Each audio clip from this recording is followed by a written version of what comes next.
Welcome once again to Skinny Black's Lounge. My name is Rob, aka Skinny Black, and across from me we have my man JT. Period is silent. Hi, Mom. Yeah, and next to JT we have our regular guest.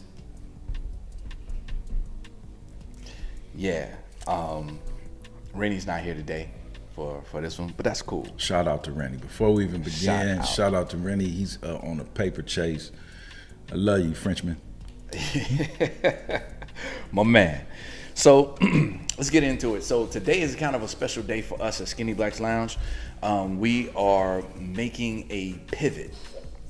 And so that pivot is toward clarity.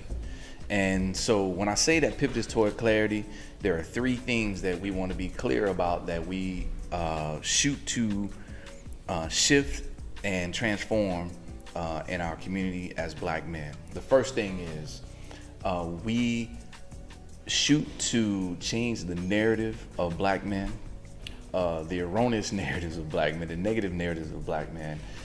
Second thing is, in changing those narratives, then we change the narratives of our black relationships, and our black, especially the black relationships with our black women.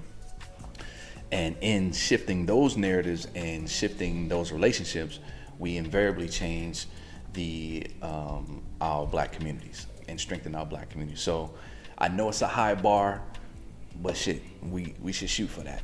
So in that, there are a couple of things that you'll see different here at Skinny Black's Lounge that we will start at some point in our show. We may even start out the show doing something that we call data points.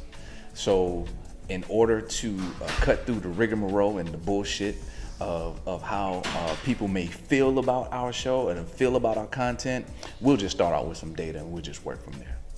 So you'll see more data points, you'll see more connects and links to websites, to papers, to articles, to clips that will, scholarly clips that we'll start our conversation from.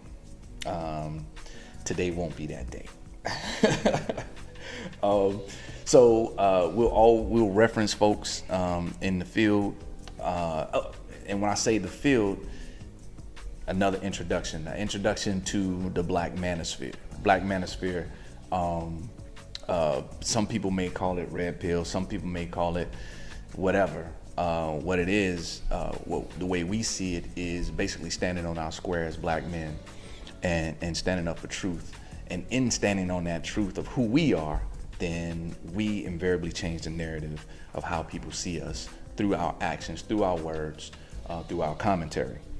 So we will reference people, Dr. Tiasan Johnson, the Black Pill Gnostic, Green Gorilla, Kevin Samuels, Noop, shout out, Fit and Fresh, mediocre tutorials and reviews. It's a bunch of cool cats out there who are doing some really good work on social media, that they're out there doing yeoman's work, been doing the big lifts to really change how we are seen in the society.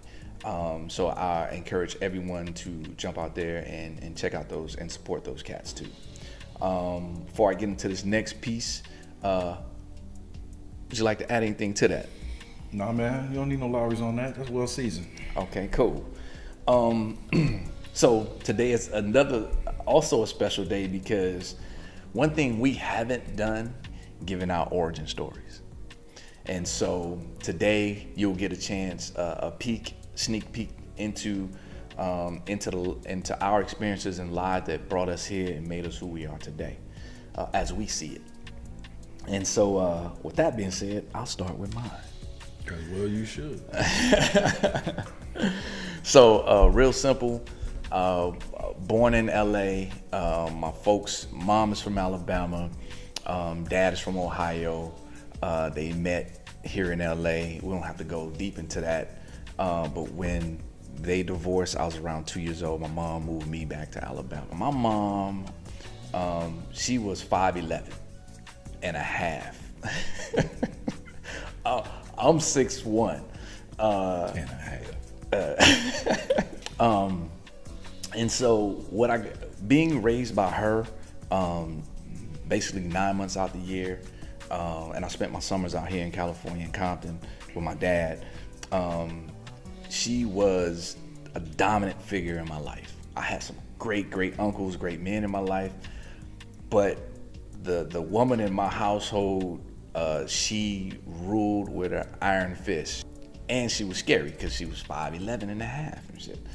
So around the time around 13 or 14, she started dating my eventual stepdad.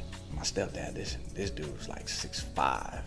He was a huge cat, which makes sense, right? Something shifted. So he would come over and she would be like, hey baby, what would you like to eat? Man, she'd be rubbing the shoulder and she'd be like, want me to fix your plate, baby? You want me to run your bath for you? Da-da-da. And I was like, who the fuck is this woman? This chick been banging on me for 13 years, man. I don't know this chick, right? And so the reason I bring up that example, and I'll dig into some more that connected to that, what that means. The reason I dig into that is because that shaped how, up to that point, I saw women a certain way.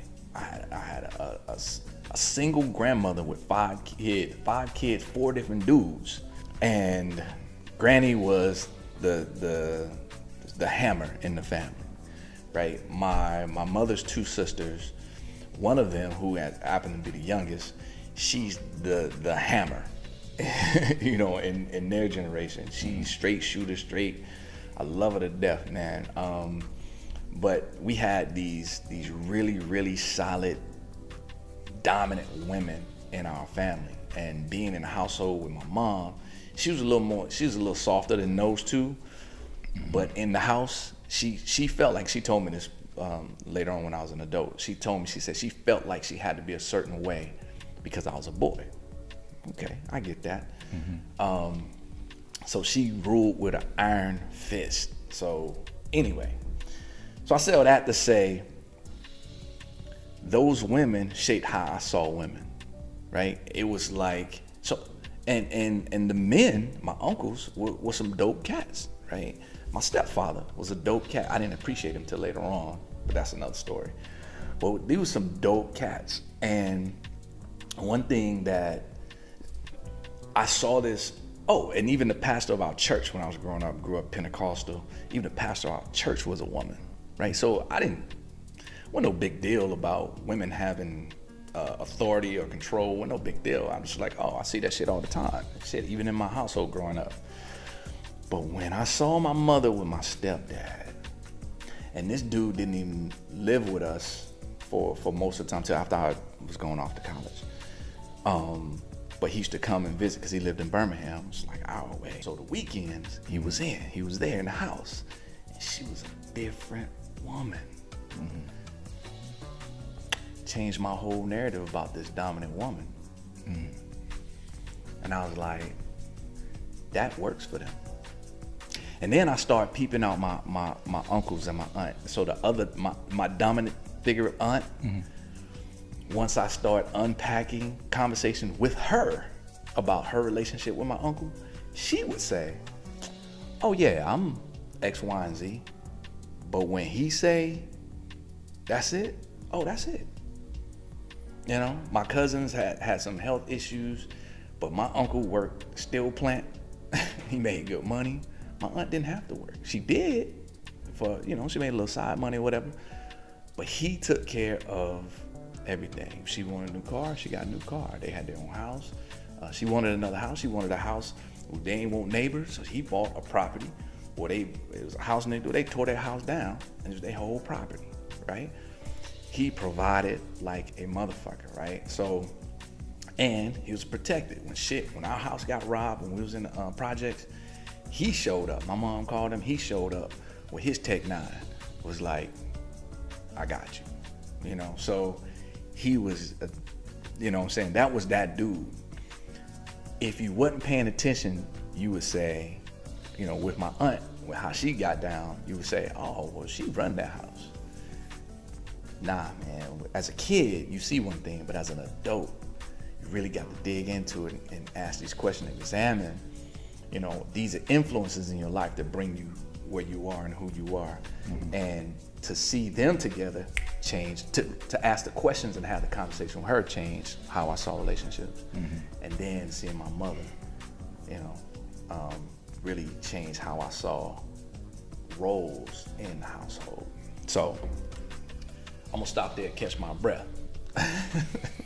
No, that's dope, man. If you don't mind me asking.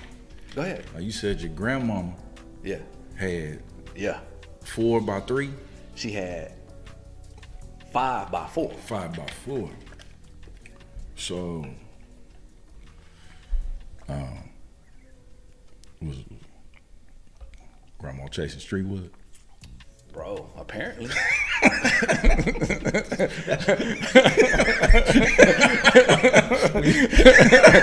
When you come to the realization that grandma was for the streets. Apparently.